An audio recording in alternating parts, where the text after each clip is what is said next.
तो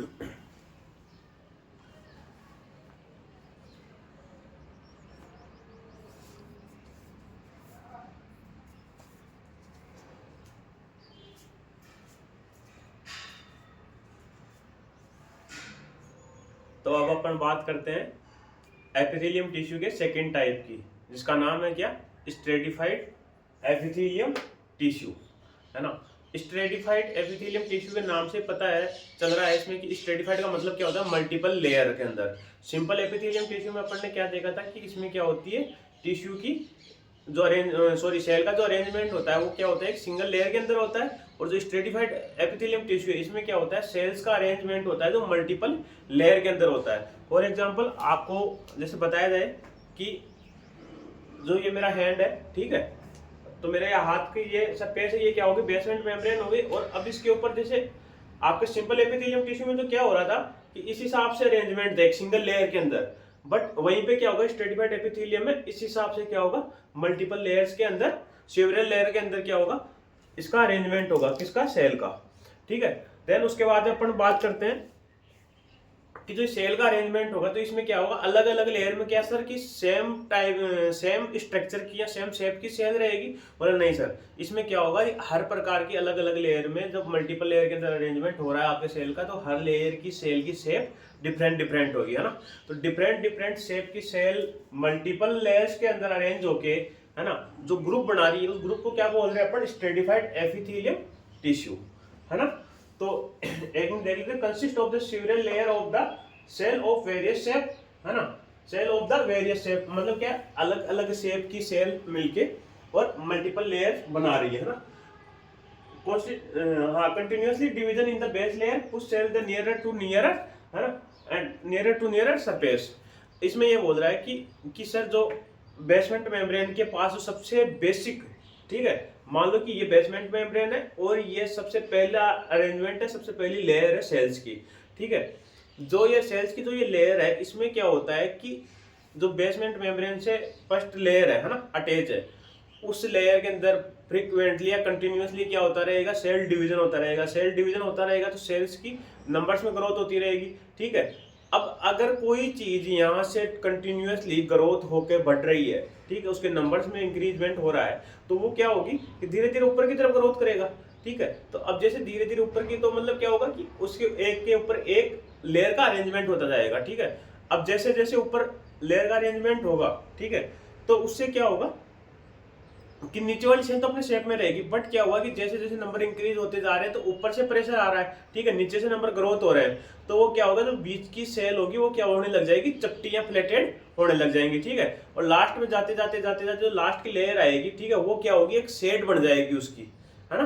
तो यही चीज इसमें बता रहा है कि जो आपकी कंटिन्यूसली सेल डिवीजन होता है बेसल लेयर के अंदर, ठीक है, फिर क्या, push the cell nearer to nearer surface, मतलब कि जैसे जैसे सरफेस के पास में जाती जाती है सेल की लेयर, ठीक है, उसमें क्या किया जाता है, मतलब कि वो शेड बनता जाता है ना। Finally shed layer and basement membrane absent. अब ये बात कर रहा है कि जो फाइनली शेड लेयर बन गई, जो सबसे टॉप लेयर है, ठीक है, टॉप लेयर को क्या बोलेंगे अपन, शेड लेयर बोलेंगे। अब जो ये शेड लेयर बन गई, इस शेड लेयर के ऊपर क्या है, कोई बेसमेंट मेम्ब्रेन नहीं है, क्योंकि बेसमेंट मेम्ब्रेन तो कहाँ रह गई आपकी, जो सबसे बेसिक लेयर थी उसके पास क्या है, बेसमेंट मेम्ब्रेन है। बाकी जो आपके सबसे टॉप लेयर है, टॉप लेयर में क्या हो गया, प्लेटेंट सेल पाई जाती है वहां पे, है ना, प्लेटेंट या प्लेटेंट से भी ज्यादा, मतलब बिल्कुल चपटिया शेड बन गई, एक बिल्कुल मेम्ब्रेन लाइक स्ट्रक्चर बन गई, ठीक है। तो उसको क्या बोलते हैं अपन, शेड लेयर, ठीक है। उसके पास में क्या नहीं होती है, बेसमेंट मेम्ब्रेन नहीं होती है। फिर आता है इसका मेन फंक्शन क्या होता है। अब आपको पता है कि मल्टीपल लेयर, ठीक है, कि जैसे अपने इंडिया का प्राइम मिनिस्टर है, ठीक है, प्राइम मिनिस्टर की जो सिक्योरिटी होती है, तो सिक्योरिटी क्या होती है, मल्टीपल लेयर्स के अंदर होती है ना। तो उसी हिसाब से क्या होगा, जो मल्टीपल लेयर्स किसके लिए बनाई जाती है कि आपके जो प्राइम मिनिस्टर है उसको प्रोटेक्शन देने के लिए, उसको सिक्योरिटी प्रोवाइड करवाने के लिए कि इसको किसी भी प्रकार की हार्म नहीं पहुंचाया जा सके आम लोगों के द्वारा, या इनके जो भी एनिमी है उनके द्वारा कोई किसी प्रकार के हार्म ना पहुंचाए, ठीक है। तो उसी के अकॉर्डिंग क्या होगा कि उसी से अपन समझ सकते हैं कि यहाँ पे भी क्या हो रहा है, मल्टीपल लेयर है किसकी, सेल की, ठीक है। तो वो क्या करेगी, सबसे मेन फंक्शन उसका क्या होगा कि सर वो हेल्प करेगी किसमें, protection to mechanical wear and tear. ठीक है, कि अगर कोई भी एक्सटर्नल फोर्स के द्वारा, ठीक है, कि कोई फोर्स लग रहा है और उसके द्वारा वियर एंड टियर हो रहा है बॉडी में, तो उसको क्या किया जाएगा, प्रोटेक्ट किया जाएगा। किसके द्वारा, स्ट्रेटिफाइड एपिथेलियम टिश्यू के द्वारा। ठीक है, अब क्या होता है कि आपका जो स्ट्रेटिफाइड एपिथेलियम टिश्यू होता है, ये फर्दर क्या है, 2 पार्ट्स में डिवाइड होता है। ठीक है, जिसमें एक पार्ट का नाम होता है क्या, stratified squamous epithelium tissue, and another जो पार्ट होता है उसको बोलते हैं अपन क्या, ट्रांजिशनल स्ट्रेटिफाइड एपिथेलियम टिश्यू। हाँ, अब एक एक करके देखते हैं। इसमें स्ट्रेटिफाइड स्क्वेमस एपिथेलियम टिश्यू, अब जो आपका स्ट्रेटिफाइड स्क्वेमस एपिथेलियम टिश्यू है, तो स्ट्रेटिफाइड नाम से ही क्या पता चल रहा है अपने को कि इसमें मल्टीपल लेयर है। ठीक है, स्क्वेमस एपिथेलियम टिश्यू। अब क्या होता है कि इसमें जो आपकी बेसमेंट मेम्ब्रेन है, ठीक है, बेसमेंट मेम्ब्रेन के ऊपर जो सबसे फर्स्ट लेयर पाई जाएगी, उसके कांटेक्ट में जिस लेयर की एक सरफेस बेसमेंट मेम्ब्रेन पे और अनदर सरफेस दूसरी सेल के कांटेक्ट में है। ठीक है, तो उस बेसल लेयर के अंदर कौन सी सेल प्रेजेंट होती है, कोल्यूमिनार सेल प्रेजेंट होती है। ठीक है, वो कोल्यूमिनार सेल फ्रीक्वेंटली कंटिन्यूअसली डिवाइड करती रहती है ना। देन उसके बाद में जैसे जैसे उसकी लेयर की ग्रोथ होती जाती है, ठीक है, लेयर बढ़ती जाती है, लेयर्स के नंबर बढ़ते जाएंगे, तो सेल क्या होगी, धीरे धीरे कोल्यूमिनार से थोड़ा कम होगी। ठीक है, फिर कम होगी, फिर फ्लैटेंड, फ्लैटेंड के बाद में शेड का फॉर्मेशन कर लेगी। अब क्या होता है कि जो लास्ट की लेयर है, जो सबसे टॉप मोस्ट व्यू है, ठीक है, कि जैसे कोई चीज नीचे से बढ़ती बढ़ती आ रही है, अपन उसको यूं करके देख रहे हैं। ठीक है, तो अब ये सबसे टॉप मोस्ट लेयर है। ठीक है, ये टॉप मोस्ट लेयर को अपन, टॉप मोस्ट लेयर की जो शेड लेयर है, ठीक है, इस शेड लेयर में क्या होता है कि 2 प्रकार की सेल्स पाई जाती है ना, और उन्हीं पर 2 प्रकार के सेल्स के बेसिस के ऊपर ही क्या होता है, आपका stratified squamous epithelium tissue further divide होता है। ठीक है, और फर्दर ये डिवाइड होकर बढ़ाता है keratinized stratified epithelium and non keratinized stratified epithelium. अब क्या होता है कि जो सबसे टॉप मोस्ट लेयर आपके सेल्स की है ना, स्ट्रेटिफाइड स्क्वेमस एपिथेलियम टिश्यू के अंदर, तो उस सबसे टॉप मोस्ट लेयर के अंदर जो सेल प्रेजेंट है, उस सेल के अंदर जो सेल प्रेजेंट है, वो सेल जीवित है या मृत है। ठीक है, क्या कि वो सेल लाइव है या डेड है। अगर सेल लाइव है, अगर सेल लाइव है, तो वो कौन से एरिया में पाई जाएगी, अपने बॉडी के जो भी मोइस्ट का मतलब जिस भी पार्ट के अंदर नमी प्रेजेंट रहती है, ठीक है, उसमें पाई जाती है। तो उसको क्या बोलते हैं अपन, non keratinized stratified epithelium tissue, है ना। देन अगर जो आपके सबसे टॉप मोस्ट लेयर है स्ट्रेटिफाइड स्क्वेमस एपिथेलियम टिश्यू की, और उस लेयर की जो शेड लेयर है, सॉरी, उस टिश्यू की जो शेड लेयर है, वो शेड लेयर की जो सेल्स है वो डेड हो गई, उनमें न्यूक्लियस एब्सेंट है, तो उसमें क्या होता है कि न्यूक्लियस एब्सेंट डेड होती है। किसकी वजह से, क्योंकि उसमें न्यूक्लियस एब्सेंट होता है ना। अब न्यूक्लियस एब्सेंट है, तो उस न्यूक्लियस की जगह क्या भरा होता है उस सेल के अंदर, आपकी क्रेटिन नाम की प्रोटीन होती है। ठीक है, तो क्रेटिन नाम की प्रोटीन होती है, वो सेल्स के अंदर भर के सेल को डेड बना देती है। ठीक है, और जब डेड सेल्स की एक लेयर बनती है पूरी, ठीक है, जब डेड सेल्स की एक लेयर बनती है पूरी, तो वो डेड सेल्स की लेयर बन के अपने बॉडी को, ठीक है, टोटली जो अपनी बॉडी की कवरिंग है, ठीक है, वो किससे हो रखी है, डेड सेल की कवरिंग से। तो ये क्या करती है कि सबसे पहले वाटर प्रूफिंग का काम करती है। वाटर प्रूफिंग के अलावा ये क्या करती है, वियर एंड टियर से प्रोटेक्शन करवाती है। ठीक है, उसके अलावा ये काम क्या काम करेगी कि, हाँ, इसके अलावा इसका क्या कैरेक्टरिस्टिक्स होगा कि सर, जो क्रेटिनाइज स्क्वेमस एपिथेलियम टिश्यू है, स्ट्रेटिफाइड स्क्वेमस एपिथेलियम टिश्यू है, वो कहाँ पाया जाएगा, कि उसमें क्या है, उसकी टॉप मोस्ट में क्या है, टॉप मोस्ट जो सेल है, जो लेयर है, उसमें क्या है, वो डेड सेल से पाई जाती है। ठीक है, तो अपन फॉर एग्जांपल समझते हैं कि अपन जो आपके नेल है, आपके हेयर है, ठीक है, इनको कट करते टाइम पे इसमें आपके पेन होता है, नहीं होता है। क्यों नहीं होता है, क्योंकि इसके अंदर कौन सी लेयर है, डेड लेयर है, डेड सेल की लेयर है। ठीक है, नीचे से कोल्यूमिनार सेल ग्रोथ कर रही है, मल्टीपल डिवाइड कर रही है, और जैसे जैसे ये सरफेस की तरफ बढ़ते जा रहे हैं, वैसे वैसे क्या होता जा रहा है, इसके अंदर डेड सेल की लेयर बनती जा रही है। ठीक है, तो जब आप डेड सेल को कट करोगे तो उसमें आपको कोई पेन रियलाइज नहीं होगा। ठीक है, देन उसके बाद में आपके हेयर है, हेयर कट करते हो तो आपके हेयर में भी क्या होता है, क्रिएटिन नामक प्रोटीन पाई जाती है उसकी सेल्स के अंदर, जिसकी वजह से सेल डेड हो जाती है, और आपको जब हेयर कट करते हो आपको पता नहीं चलता है। ठीक है, कि अपने हेयर के अंदर दर्द हो रहा है या नहीं हो रहा है। देन उसके बाद अपन बात करते हैं कि अपनी स्किन होती है, तो स्किन को भी क्या करते हैं कि जब भी हम बातिंग करते हैं या, है ना, तो उस टाइम पे क्या होता है, पर यू रबिंग करते हैं ना स्किन को, तो जो ये डेड सेल की जो लेयर होती है, ठीक है, वो क्या है, कंटिन्यूअसली उतरती रहती है। और जैसे जैसे सेल नीचे से कोलुमिनार सेल होती है आपकी, वो ग्रोथ करती रहती है, कंटिन्यूअसली डिवाइड करती रहती है, तो वैसे वैसे क्या होता है, और डेड सेल का फॉर्मेशन होता रहता है। तो पुरानी जो डेड सेल होती है वो हटती रहती है, और जो नई डेड सेल होती है वो आती रहती है कंटिन्यूअसली डिवीजन के कारण। ठीक है, अब इसको अपन देख लेते हैं एक बार। Stratified squamous epithelium, deepest layer is the columnar cell and they are grow towards the surface and become the flattened and then shed. मतलब ये कह रहा है कि जो आपका स्ट्रेटिफाइड स्क्वेमस एपिथेलियम टिश्यू है, उसकी जो बेसिक लेयर है ना, या बेसल लेयर है, उसमें कौन सी सेल पाई जाती है, कोलुमिनार सेल पाई जाती है। और उस कोलुमिनार सेल में कंटिन्यूअसली डिवीजन होने के बाद में, ठीक है, कंटिन्यूअसली डिवीजन होता है, तो एक के ऊपर एक जब सेल का अरेंजमेंट होता है, तो उसके बाद में फ्लैटेंड सेल पाई जाती है, फ्लैटेंड सेल सरफेस। देन उसके बाद में जो सबसे लास्ट टॉप मोस्ट लेयर होती है, वो कैसी होती है, शेड लाइक, है ना, स्ट्रक्चर में चेंज होती है वो। देन उसके बाद उसको फर्दर डिवाइड करके क्रेटिनाइज स्ट्रेटिफाइड एपिथेलियम, जिसमें क्या होता है आपका, this is a found on the dry surface subject to wear and tear, example hair, nail and skin. ये क्या बोल रहा है कि जो क्रेटिनाइज स्ट्रेटिफाइड एपिथेलियम टिश्यू है आपका, वो कैसे ड्राई सरफेस होती है बॉडी की, वहां पे पाया जाता है। फॉर एग्जांपल हेयर, नेल और स्किन, ये तीनों क्या है, ड्राई सरफेस है ना, यहाँ पे कोई मॉइस्ट प्रेजेंट नहीं होता है। और ये ड्राई क्यों है, क्योंकि जो इसकी सरफेस सेल है ना, सबसे टॉप मोस्ट सेल है, वो कैसी है, डेड है। तो डेड का मतलब डेड है, उसमें ना कोई मॉइस्ट होगा ना कोई और कुछ पाया जाएगा।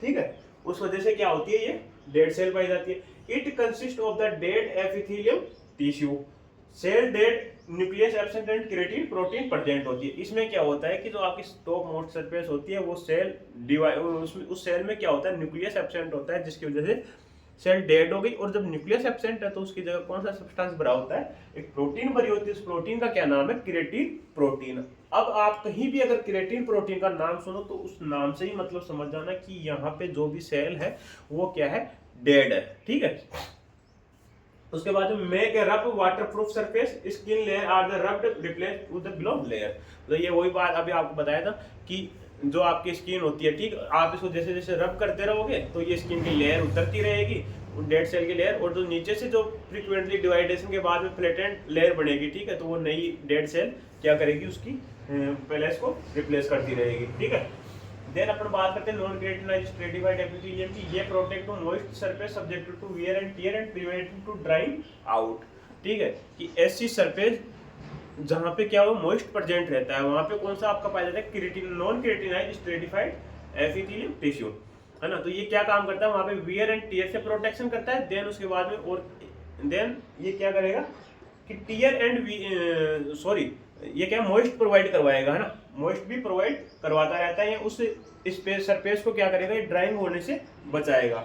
ठीक है, तो अब एक बार आप सभी लोग सोचो, ठीक है, कि अपनी बॉडी में कौन कौन सी सरफेस है जहाँ पे मॉइस्ट पाई जाती है ना, कौन कौन सी ऐसी कैविटी है जहाँ पे मॉइस्ट प्रेजेंट रहती है। सबसे पहले अपन बात करें अपने ऊपर से आंखों की। ठीक है, आंखों में सारे दिन मॉइस्ट रहता है। ठीक है, जब अपन रोते हैं, है ना, तो भी आंखों से आंसू निकलते हैं। ठीक है, तो वो क्या है, मॉइस्चर है। ठीक है, तो इसका मतलब क्या हुआ कि आपके आंखों के अंदर क्या है, मॉइस्ट पाई जाती है, नमी पाई जाती है। ठीक है, तो ये एग्जाम्पल के थ्रू देखते हैं अपन। तो इसमें जो आंखें हैं, आंखों के अंदर कहाँ पे, conjunctiva and retina. Conjunctiva and retina के अंदर कौन सा पाया जाता, कौन सा टिश्यू पाया जाता है आपका, non keratinized stratified epithelium tissue. उसके बाद में नोज की बात आती है। नोज में भी क्या है, आपके म्यूकस पाया जाता है ना। तो म्यूकस की वजह से क्या है, ये मॉइस्ट सरफेस रहती है इसके अंदर। ठीक है, तो इसका मतलब क्या हो गया, नेजल केविटी हो गया। ये नेजल केविटी में भी कौन सी टिश्यू पाया जाता है आपका, non keratinized stratified epithelium tissue. उसके बाद में अपन ओरल केविटी की बात करते हैं। ओरल केविटी भी क्या होती है, पूरी ये मॉइस्ट रहती है ना। तो ये मॉइस्ट रहती है, तो इसके अंदर भी पाया जाता है। देन उसके बाद में आपके इसोफेगस आ गया, ठीक है, जीआईटी आ गया। उसके बाद अपन बात करते हैं लोअर बॉडी पार्ट की। तो लोअर बॉडी के अंदर जो आपका यूरिन पास आउट का जो भी पाथ होता है, ठीक है, मेल या फीमेल में उसको क्या बोलते हैं अपन, यूरिथ्रा बोलते हैं। तो यूरिथ्रा के अंदर भी क्या होता है, मॉइस्ट प्रेजेंट होती है। ठीक है, उसके बाद अपन बात करते हैं वेजाइना की। तो वेजाइना में भी क्या होता है, मॉइस्ट प्रेजेंट रहती है। एनल कैनाल के अंदर भी क्या होता है, मॉइस्ट प्रेजेंट रहती है। ठीक है, तो जहां बॉडी की जो भी कैविटी है, जो भी ट्यूब लाइक स्ट्रक्चर या जो भी ऐसी स्ट्रक्चर जिसके अंदर क्या है, मॉइस्ट प्रेजेंट रहती है, उन सभी स्ट्रक्चर के अंदर क्या पाया जाता है आपका, non keratinized stratified epithelium tissue, जो क्या है आपके एपिथेलियम टिश्यू का एक टाइप है ना, सब टाइप है सॉरी। देन उसके बाद में अपन बात करते हैं स्ट्रेटिफाइड एपिथेलियम टिश्यू का सेकंड टाइप की, जिसका नाम है ट्रांजिशनल स्ट्रेटिफाइड एपिथेलियम टिश्यू। अब transitional stratified epithelium tissue, transitional word का मतलब होता है कि कोई भी ट्रांजिशनल फेज, मतलब कि दो फेज के बीच की फेज, ठीक है। ये मतलब क्या होता है कि सिचुएशन के अकॉर्डिंग क्या करता है अपनी, जैसे कोई भी चीज है, ठीक है, कि यहाँ पे प्रेजेंट है कि ये बॉर्डर है, इस बॉर्डर पे प्रेजेंट है। अब क्या होगा कि अगर इस साइड से कोई दुश्मन आ रहा है तो ये क्या करेगा, इस साइड में भग जाएगा। इस साइड से कोई दुश्मन आ रहा है तो ये क्या करेगा, इस साइड के अंदर भग जाएगा, ठीक है। अगर दोनों साइड में दुश्मन है तो ये क्या होगा, बीच के अंदर चुपचाप बैठा रहेगा, न्यूट्रल फेज के अंदर, ठीक है। उसी हिसाब से क्या होता है, उस फेज को क्या बोलते हैं अपन, ट्रांजिशनल फेज बोलते हैं। अब क्या होता है, जो ट्रांजिशनल फेज है आपकी, है ना, या ट्रांजिशनल स्ट्रेटिफाइड एपिथेलियम टिश्यू है, इसमें क्या होता है कि pear shape like composition of the pear shape cell होती है ना। क्या होता है, composition of the pear shape cell होती है ना। जो ये पीयर शेप सेल होती है, ये कहाँ पे पाई जाती है, आपके जो यूरिनरी ट्रैक्ट है, यूरिनरी ट्रैक्ट में पेयर शेप लाइक स्ट्रक्चर पाई जाती है। उन सेल्स से मिलके क्या है, जो टिश्यू बनता है, ठीक है, उसको क्या बोलते हैं अपन, ट्रांजिशनल स्ट्रेटिफाइड एपिथेलियम टिश्यू। और उस टिश्यू की लेयर कहाँ पाई जाती है, यूरिनरी ट्रैक्ट के अंदर, और स्पेशली यूरिनरी ब्लैडर के अंदर, ठीक है। अब इसमें क्या होता है कि जब यूरिनरी ब्लैडर क्या होता है, रिलैक्स्ड होता है, ठीक है, तो उस टाइम पे क्या होता है कि इसमें जो ट्रांजिशनल स्ट्रेटिफाइड एपिथेलियम टिश्यू होता है, तो उसमें जो सेल्स की शेप होती है वो कैसी होती है, कोलिमिनार शेप की होती है, ठीक है। कोलिमिनार टाइप के कोलिमिनार शेप में क्या होती है, सेल प्रेजेंट रहती है। लेकिन जैसे उसमें क्या होता है, यूरिन फिल होता है ब्लैडर के अंदर, ठीक है, ये यूरिनरी ब्लैडर है, ये इस टाइम पे क्या है, बिल्कुल रिलैक्स है ना, इसके अंदर कोई भी यूरिन प्रेजेंट नहीं है, ठीक है, यहाँ कोई भी फ्लूइड प्रेजेंट नहीं है, तो ये क्या होगा, बिल्कुल रिलैक्स होगा। तो जब ये रिलैक्स है तो इसमें कैसी सेल का लेयर पाई जाएगी, कोल्यूमिनार सेल की लेयर पाई जाएगी। बट जैसे जैसे इसके अंदर यूरिन फील होता जाएगा, ठीक है, जैसे जैसे इसमें यूरिन फील होता जाएगा और जैसे जैसे इसकी साइज बढ़ती जाएगी, तो इसमें क्या होगा, दबाव आएगा, दबाव के कारण क्या होगा, तनाव उत्पन्न होगा। जब इसमें स्ट्रेचिंग होगी, जब इसमें तनाव उत्पन्न होगा, तो यही क्या होगा, कोल्यूमिनार सेल क्या होगी, स्ट्रेच होके, है ना, स्ट्रेच होने के बाद में किसमें, आपकी स्क्वेमस टाइप की जो सेल होती है ना, उसमें क्या होगा, ये कन्वर्ट हो जाएगी। तो क्या हुआ इसमें, इसको ट्रांजिशनल क्यों बोला गया, क्योंकि इसमें क्या हुआ, सेल की जो शेप है वो क्या हो गई, कोल्यूमिनार से लेके स्क्वेमस तक चेंज हो गई। कैसे चेंज हुई, कि जैसे जैसे जब इसके ऊपर कोई दबाव नहीं था तो इसकी जो सेल थी वो कैसी थी, कोल्यूमिनार टाइप शेप की थी, और जैसे इसके ऊपर दबाव आया तो ये कैसी हो गई, स्क्वेमस टाइप की हो गई, या स्क्वेमस शेप में हो गई, ठीक है। तो ये आपका it's lining of the urinary tract including the bladder, है ना, allow the stretching as the bladder fills, कि इसमें जब रिलैक्स में था, ब्लैडर रिलैक्सेशन में था, तो उस टाइम पे क्या था, कोल्यूमिनार शेप के अंदर सेल प्रेजेंट थी। देन जैसे ही इसमें क्या हुआ, स्ट्रेचिंग आई, जैसे इसमें यूरिन फील हुआ, तो ये क्या हो गई, आपकी सेल्स किसके अंदर चेंज हो गई, एपिथेलियम सेल्स के अंदर, सॉरी एपिथेलियम में नहीं, स्क्वेमस सेल के अंदर कन्वर्ट हो गई, ठीक है। तो ये है आपका कंप्लीटली एपिथेलियम टिश्यू, है ना। एपिथेलियम टिश्यू के अंदर आपने देखा कि ये बॉडी में कहाँ कहाँ प्रेजेंट होती है, क्या क्या लोकेशन होती है, कौन कौन से इसके फंक्शन होते हैं, ठीक है, इसके कितने टाइप है। इसके टाइप के अंदर मेनली अपने दो टाइप के पढ़े हैं, सिंपल एपिथेलियम टिश्यू और stratified epithelium tissue. Simple epithelium tissue को अपने फर्दर 3 पार्ट्स में डिवाइड किया था। स्क्वेमस जो सेल के शेप के बेसिस के ऊपर था, सेल के फंक्शन के बेसिस के ऊपर था, जिसमें मेनली 3 टाइप थे, कौन कौन से आपके, स्क्वेमस, देन उसके बाद में पढ़ने पड़ स्क्वेमस एपिथेलियम टिश्यू, है ना, उसके बाद में पढ़ा आपने कोल्यूमिनार एपिथेलियम टिश्यू, एंड देन उसके बाद में अपन पढ़ा क्यूबोइडल एपिथेलियम टिश्यू। फिर उसके बाद में अपन बात करते हैं स्ट्रेटिफाइड एपिथेलियम टिश्यू, जो एपिथेलियम टिश्यू का सेकंड टाइप है, ठीक है। इसमें क्या होता है कि मल्टीपल लेयर्स के अंदर क्या होती है, सेल का अरेंजमेंट होता है ना, और ये टिश्यू भी क्या होता है, फर्दर आगे डिवाइड होकर 2 पार्ट्स में डिवाइड होता है, ठीक है। उसमें बोलते हैं पहले को स्ट्रेटिफाइड स्क्वेमस एपिथेलियम, एंड दूसरा होता है उसको क्या बोलते हैं अपन, ट्रांजिशनल एपिथेलियम टिश्यू या ट्रांजिशनल स्ट्रेटिफाइड एपिथेलियम टिश्यू। अब जो स्ट्रेटिफाइड स्क्वेमस एपिथेलियम है, फर्दर 2 पार्ट में डिवाइड होता है, जिसमें केराटिनाइज स्ट्रेटिफाइड एपिथेलियम टिश्यू और सेकंड कौन सा होता है, नॉन केराटिनाइज स्ट्रेटिफाइड एपिथेलियम टिश्यू। ठीक है, तो ये हुआ आपका एपिथेलियम टिश्यू। आई होप आप सभी लोगों को समझ में आया होगा। ठीक है, अगर फिर भी किसी को डाउट रहता है तो आप कमेंट सेक्शन के अंदर जरूर कमेंट करके पूछिए, और चैनल को सब्सक्राइब और लाइक जरूर कीजिए। Thank you.